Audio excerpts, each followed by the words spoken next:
From undue political influence to sowing social chaos to sending fentanyl across our southern border.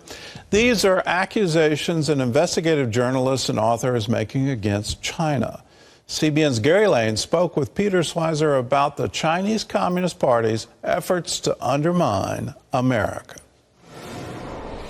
We've seen many examples of the danger China poses, from cybersecurity hacks to the fentanyl crisis. In his book, Blood Money, Why the Powerful Turn a Blind Eye While China Kills Americans, author Peter Schweizer makes the argument that the communist leadership is at war with America, sowing chaos and death without firing a shot.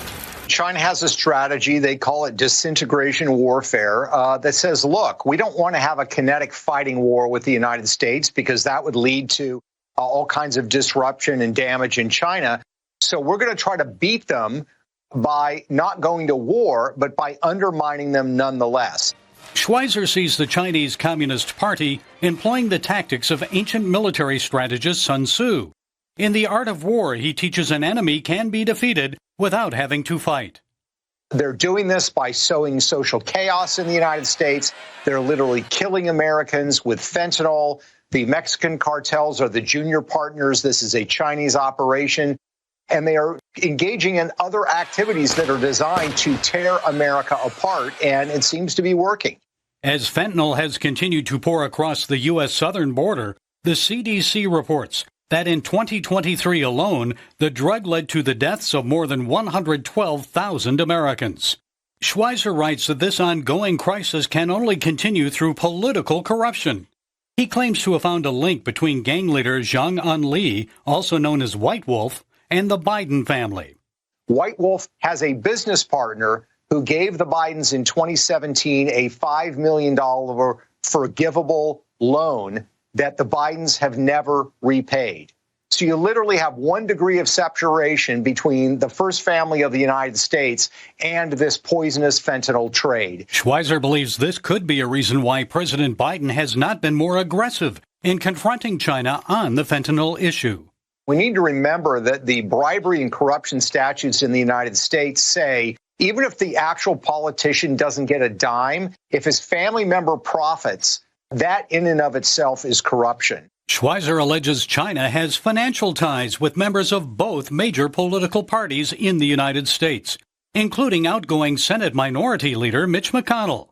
Schweizer writes that McConnell's wife and former Transportation Secretary Elaine Chao owns a shipping company called Foremost Shipping, which has grown and expanded due to its Chinese business connections.